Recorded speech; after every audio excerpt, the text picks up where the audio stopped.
Déjà, merci d'avoir cliqué sur ce lien. Merci d'avoir partagé ton adresse. Ce ne sera pas vain, je n'en ferai pas n'importe quoi. Juste te partager de temps en temps des petites clés, euh, des petites découvertes que j'aurais faites pour pouvoir mieux te reconnecter à toi, à tes sensations, à tes ressentis et aussi à tout ce qui t'entoure. Parce que c'est l'objectif d'Arborescence, pouvoir retrouver cette reconnexion intérieure pour pouvoir euh, se relier aux autres plus facilement. En partageant ton adresse, tu as donc droit à 7 fiches sur les chakras. Ce sont 7 fiches que j'ai réalisées moi-même et qui sont assez complètes pour venir rééquilibrer chacun des chakras. Un chakra, c'est un centre énergétique qui se trouve à l'intérieur de ton corps. En tout cas, ces 7-là, ce sont les 7 chakras principaux qui se trouvent à l'intérieur de ton corps. Donc ces énergies, elles sont soit en surplus, peut-être qu'il y en a trop, ou soit un peu en vide, peut-être qu'elles pédalent un peu dans la semoule, parce qu'il n'y a pas assez d'énergie. Donc l'idée, c'est de venir rééquilibrer. Je peux prendre l'exemple du chakra du plexus solaire. Soit ton chakra du plexus solaire, il est très énergique, il y a beaucoup d'énergie, alors tu es quelqu'un qui s'affirme beaucoup, qui prend beaucoup de place dans la pièce, qui n'a pas peur qu'on la voit, qui se montre vraiment facilement, etc. Et puis, s'il est en sous-régime, en bas régime, tu vas plutôt être quelqu'un qui va être renfermé, qui va pas trop oser, qui va justement peut-être avoir cette envie de t'affirmer un peu plus facilement. Et c'est à ce moment-là que tu peux te dire, ah tiens, je vais venir équilibrer peut-être pendant quelques jours, quelques semaines, le chakra plexus solaire pour pouvoir me sentir mieux en société, ou mieux dans mon corps, ou mieux dans ma peau. Voilà, j'ai envie de travailler là-dessus, j'ai envie de développer ça. Voilà, tu as envie de développer quelque chose chez toi, tu sens qu'il manque une énergie, ou tu sens qu'il y a trop d'énergie. C'est l'idée de venir équilibrer les chakras. Ça peut être aussi à cause d'un problème physique, donc d'une douleur. Moi, en ce moment, par exemple, j'ai beaucoup de femmes qui viennent me voir parce qu'elles ont des douleurs dans le bas du dos, dans le dos en général. Elles portent beaucoup au niveau des épaules, au niveau de la nuque, des tensions, des migraines aussi. Donc il y a beaucoup de choses de ce type-là qui peuvent aussi être liées à des chakras. Et quand tu viens apaiser ou remettre une énergie nouvelle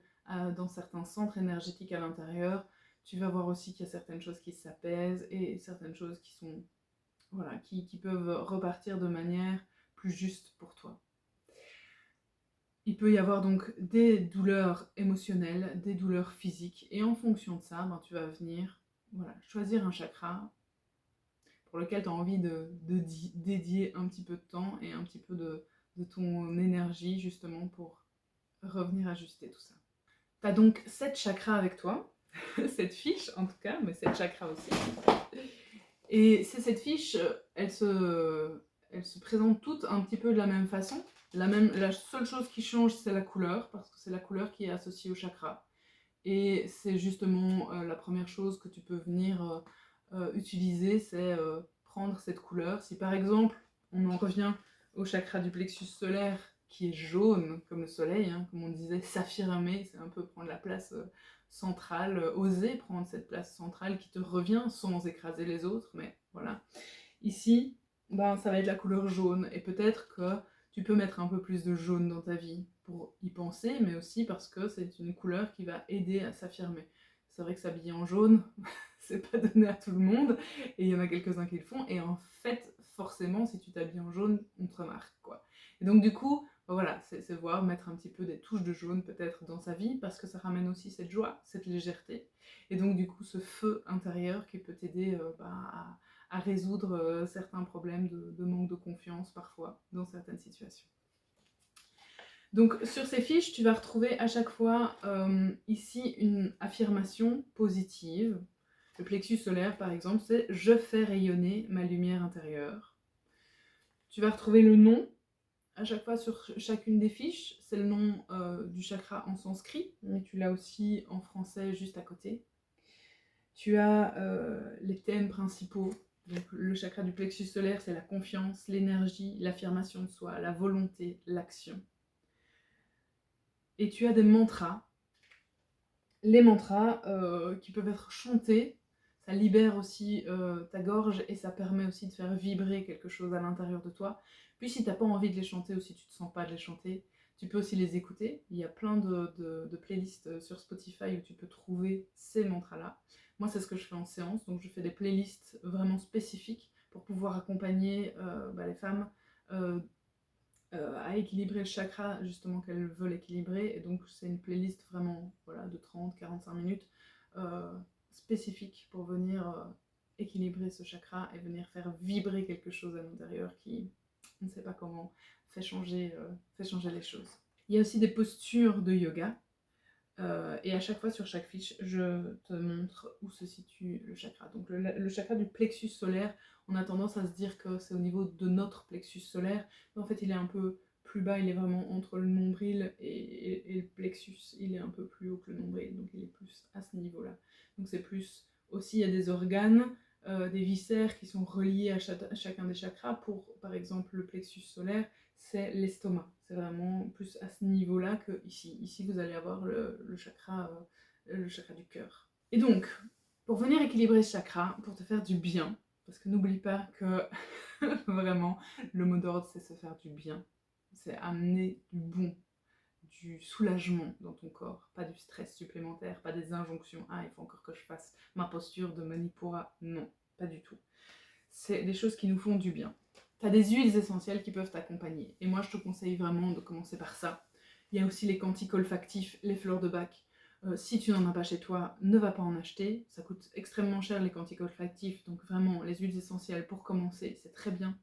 Ici, il y a quelques exemples. Donc citron, gingembre, cardamome. Ce que je conseille, c'est toujours de mettre une goutte sur le poignet. Sauf qu'ici, on est sur un chakra qui a des huiles essentielles principalement avec des agrumes. Donc ça, il faut vraiment être hyper vigilante. Et toujours les mélanger avec une huile végétale. Donc l'idée, c'est de mettre un petit peu d'huile végétale dans le creux de ta paume. Et puis de venir mettre une goutte de ton huile essentielle. Et puis tu peux venir masser éventuellement tes poignets, tes mains. Ce qui est bien quand tu fais ça, c'est que ça peut rester toute la journée, et donc tu as cette odeur, tu as ce rappel, et ça t'accompagne vraiment dans toute ta journée. Donc les huiles essentielles aux agrumes, elles sont photosensibilisantes, donc il faut vraiment faire attention après à ne pas aller au soleil pendant 24 heures, donc vraiment être très vigilante avec celle-là. Ici, tu as toujours la bulle où ce sont un peu les raisons pour lesquelles tu pourrais vouloir utiliser ou venir équilibrer ce chakra. Si tu manques de confiance, si tu as de la difficulté à dire non, si tu as un sentiment d'impuissance, de fatigue émotionnelle, si tu as de la difficulté à te positionner dans tes relations, si tu as un excès de contrôle ou une perte d'énergie, si tu as une procrastination par peur de mal faire, si tu vis toutes ces choses-là, tu vois, par exemple à un moment donné tu vas pas bien, tu te dis tiens qu'est-ce que c'est, et tu peux regarder sur chacune des fiches, tiens où est-ce que, en fait c'est quoi ma problématique du moment. Ça pourrait être ah ben, en ce moment je sens que j'ai peur de m'ouvrir ou d'être blessée. Hop, chakra du cœur. Ça peut être de la difficulté à écouter son intuition, à ne pas avoir de clarté mentale. Hop, chakra ajna, troisième œil. Et ainsi de suite. Donc c'est vraiment là pour être un outil vraiment hyper concret de comment je me sens, ah je me sens comme ça, qu'est-ce que je peux faire, qu'est-ce que je peux mettre en place pour venir équilibrer, pour venir me sentir mieux. N'oublie pas, c'est le mot d'ordre, se sentir mieux avec soi et arriver à se sentir justement à l'intérieur. Est-ce que je vais mieux? Est-ce que ça me fait du bien? Est-ce que ça me fait du bien parce que en fait Vanessa m'a dit que ce serait bien d'utiliser l'huile essentielle de cardamome, ou est-ce que vraiment ça me fait du bien? Enfin, c'est vraiment le but ici de te reconnecter à tes sensations, tes vraies sensations, pas celles qu'on t'impose. Tu auras aussi une partie avec les sonorités, donc les sons, les instruments qui peuvent aider. Ici, dans le chakra racine, on est dans quelque chose de plus ancré, et donc on est dans des tambours, par exemple, quelque chose de plus chamanique, parfois, qui vient vraiment remettre du poids dans les jambes, dans les pieds, peut-être cette envie aussi de danser, de faire sortir l'énergie par les jambes et les pieds. Pour bouger aussi, tu as des exercices de respiration, de la cohérence cardiaque par exemple, et aussi des postures de yoga. Tu en as toujours une qui est ici pour un rappel de ce que tu peux faire, Et puis, il y en a d'autres que tu peux aussi aller chercher sur internet pour voir c'est quoi la posture exactement. Et ça se trouve assez facilement. Tu as aussi les pierres qui sont associées à ce chakra. Moi, ma croyance, c'est pas que la pierre guérit, c'est que la pierre peut accompagner, la pierre peut être un rappel, effectivement, de la voir, mais c'est surtout de la sentir. Moi, c'est ce que je demande aux personnes que j'accompagne, de sentir, en fait, de prendre les pierres, je leur en propose plusieurs, et tiens, laquelle me paraît plus chaude, plus froide, laquelle me paraît plus douce, plus rugueuse, et de quoi j'ai besoin à ce moment-là? De quoi toi tu as besoin à ce moment-là? De quoi est-ce que tu as besoin pour t'accompagner? Et c'est toujours intéressant évidemment d'avoir le petit message derrière, et souvent, comme par magie, ça parle à la personne qui arrive et elle se dit ah oui, oula. Donc ça, j'ai aussi des fiches spéciales pour, euh, pour les pierres, pour leur message subliminal. Je l'ai aussi pour les huiles, c'est des fiches spéciales aussi que j'ai faites. Et tu as là en dessous, finalement, les organes qui sont associés, les viscères qui peuvent être associés aussi à chacun des chakras. Voilà, c'est un résumé assez court et en même temps assez long.